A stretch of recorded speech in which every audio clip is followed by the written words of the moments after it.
My jealous sister-in-law and her family accused me of stealing her diamond ring. But when the truth came out, she wasn't ready for that shock.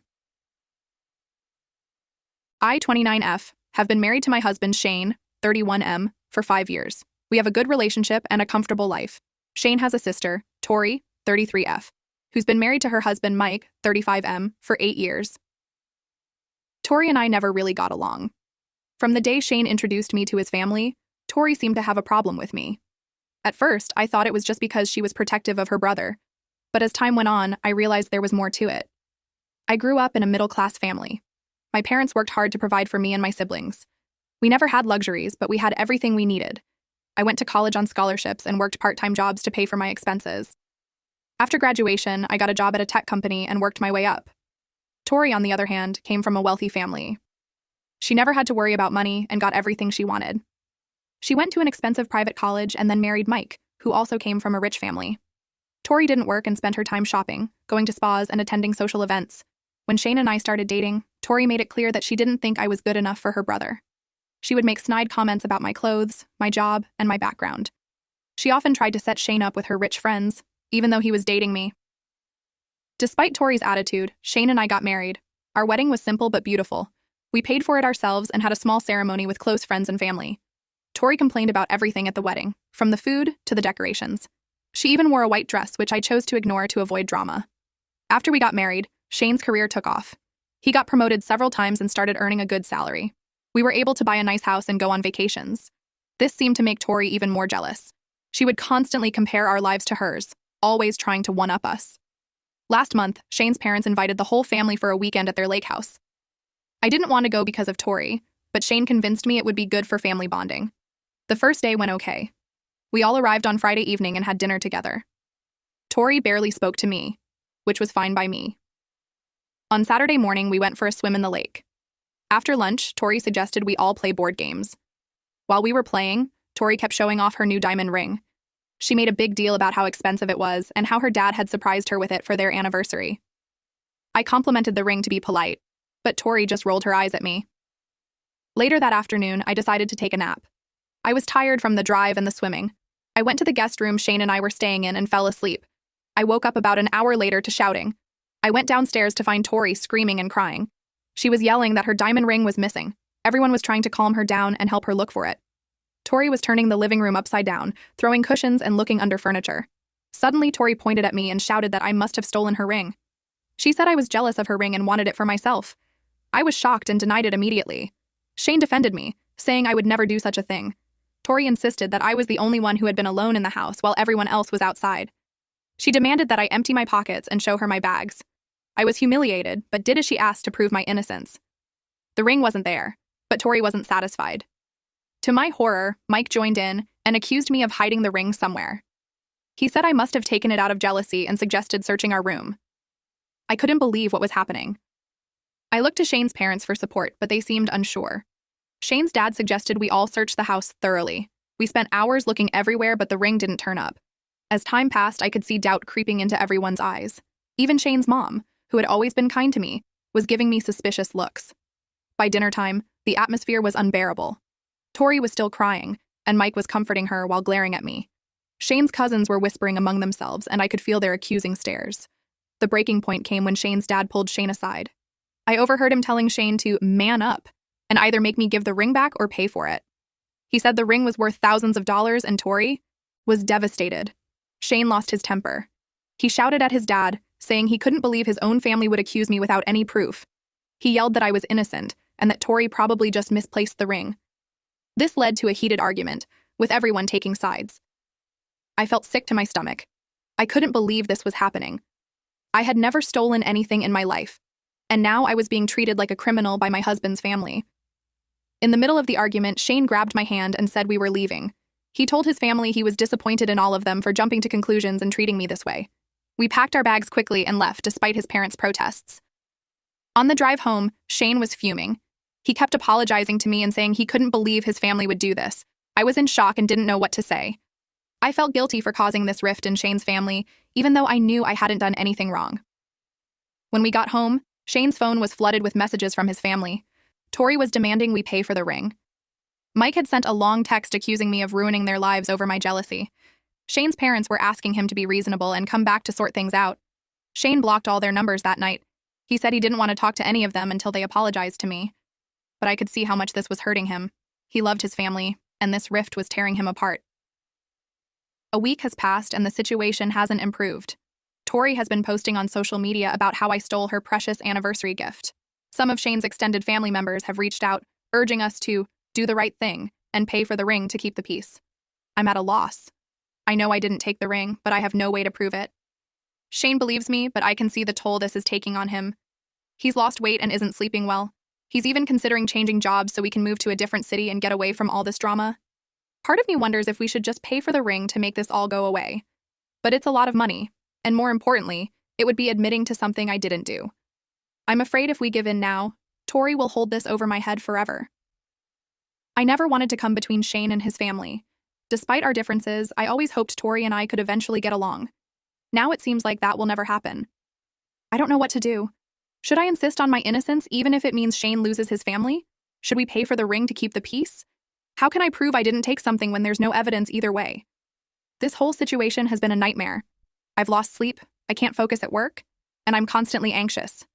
Shane says he'll support me no matter what, but I can see how much this is hurting him too. So, Reddit, should I admit to stealing a ring I didn't take or pay for it? What would you do in my situation? How can I fix this mess without compromising my integrity? Update. It's been 3 months since my last post and a lot has happened. I never expected things to turn out the way they did, but I'm relieved that the truth finally came out. 2 weeks after the incident at the lake house, I received a call from Shane's cousin, Leia. She said she had some information about Tori's missing ring and wanted to meet me in person. I was hesitant at first, but Leia insisted it was important. We met at a small cafe the next day. Leia looked nervous and kept glancing around as if she was afraid someone might overhear us. She told me that she had heard something shocking from Angela, who was Ethan's girlfriend. Ethan was Mike's best friend. According to Leia, Angela had confided in her that Mike was the one who had taken Tori's ring. Apparently, Mike and Ethan had gotten involved with a loan shark for a business venture. They borrowed a large sum of money, but instead of investing it, they spent it all on gambling and partying in Las Vegas. When it was time to repay the loan, they were broke. In desperation, Mike stole Tori's ring and sold it to partially repay the debt. He then used the family gathering as an opportunity to stage the ring's disappearance and blame me. I was stunned. I couldn't believe what I was hearing. Part of me was relieved that I wasn't crazy, that I really hadn't taken the ring. But another part of me was angry and hurt that Mike would do this to his own wife and then let me take the blame. Leia said she didn't know what to do with this information. She felt guilty for keeping it secret but was afraid of causing more family drama. I thanked her for telling me and assured her I would handle it carefully. When I got home, I told Shane everything Leia had said. At first, he was doubtful. He couldn't believe his brother-in-law would do something like this. But as we talked it through, things started to make sense. We remembered how nervous Mike had seemed during the whole ring incident, how quick he was to accuse me. Shane decided to do some digging. He started by reaching out to some of Mike's old college friends. He learned that Mike had a history of gambling that he had kept hidden from the family. A few of his friends mentioned that Mike had been in financial trouble recently. Next, Shane hired a private investigator. It took some time, but the PI was able to track down the loan shark Mike had borrowed money from. The man confirmed that Mike and Ethan had taken a loan and had recently made a partial payment with a diamond ring. Shane was furious. He wanted to confront Mike immediately, but I suggested we gather more evidence first. We didn't want this to turn into another situation where it was just our word against theirs. Over the next few weeks, Shane worked tirelessly to build a case. He got bank statements showing large withdrawals from Mike and Tori's joint account around the time of their Las Vegas trip. He found credit card statements with charges from casinos. He even managed to get security camera footage from a pawn shop showing Mike selling the ring. Once we had all the evidence, Shane called a family meeting. He told everyone it was to discuss the ring incident and try to move forward as a family. Tori and Mike agreed, probably thinking it was a chance for me to finally confess. The day of the meeting, I was a bundle of nerves. Shane's parents hosted it at their house.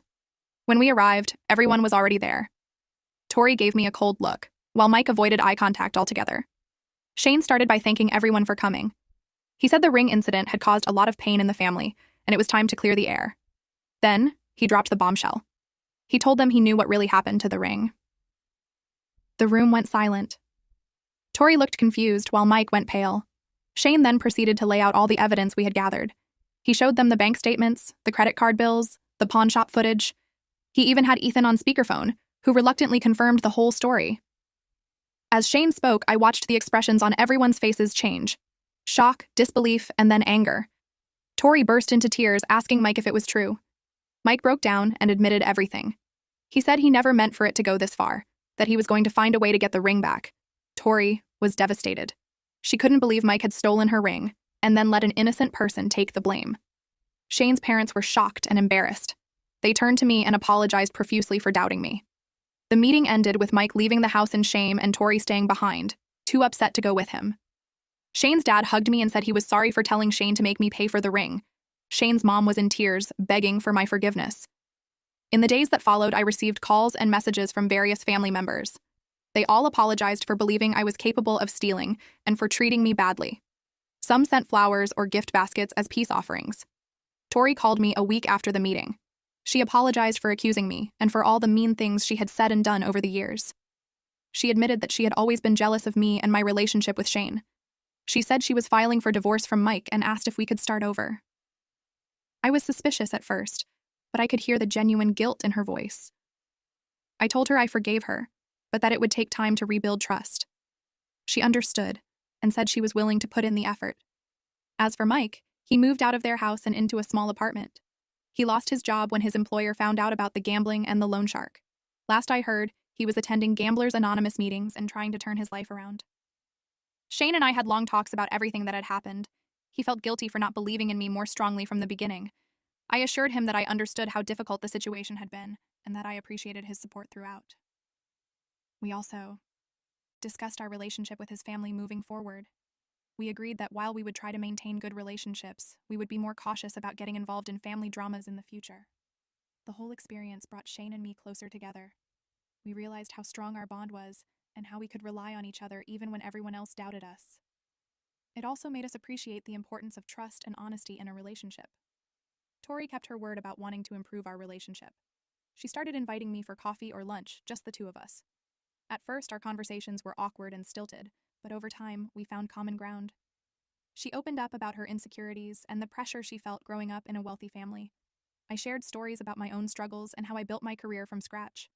Slowly but surely, things began to change. At family gatherings, Tori no longer made snide comments or tried to one-up me. Instead, she was friendly and even defended me when some of the more distant relatives brought up the ring incident. Shane's parents went out of their way to make me feel welcome and included.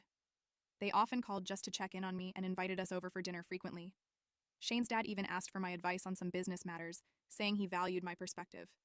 As for the ring, it was never recovered. The loan shark had already sold it by the time we found out the truth. Tori was upset about losing her dad's gift, but she said the experience taught her that material things weren't as important as trust and family. Leia, the cousin who had initially told me about Mike's actions, became a close friend. She said she admired how I handled the situation and wished she had been brave enough to speak up sooner. We started having regular girls' nights out with some of the other cousins. The experience also changed how I viewed myself. I realized that I had always felt a bit insecure around Shane's family due to my background, but standing up for myself and having the truth come out made me more confident. I knew that I had earned my place in the family through my own merits, not because of wealth or status. Shane and I had a long discussion about boundaries and family dynamics. We agreed that while we would maintain relationships with his family, we would be more assertive about our needs and limits. We also decided to start seeing a couples therapist to work through some of the residual stress from the whole ordeal.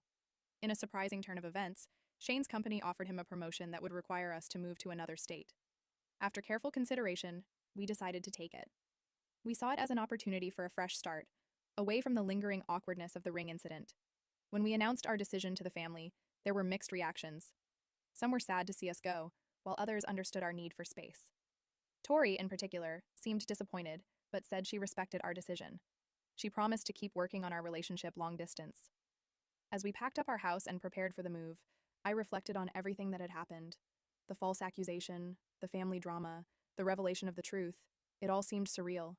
I never imagined that a missing ring could cause so much chaos and then lead to so much personal growth. I learned valuable lessons about standing up for myself, the importance of gathering evidence before making accusations, and the power of forgiveness. I also learned that family dynamics are complex, and that it's okay to set boundaries, even with relatives. Shane and I are excited about our new adventure in a new city. We're looking forward to building a life away from the shadow of past family dramas. We plan to visit during holidays and keep in touch, but we're also eager to establish our own traditions and social circle. As for Tori, our last conversation before the move was surprisingly emotional. She thanked me for giving her a second chance and said she was committed to being a better sister-in-law and friend. She even joked that she might visit us in our new city to prove she could be fun without her fancy clothes and expensive jewelry. Looking back, I never could have predicted how things would turn out when I wrote my original post. Life has a way of surprising us, and sometimes the truth is stranger than fiction. While I wouldn't wish the experience on anyone, I'm grateful for the growth and changes it brought about in my life and relationships.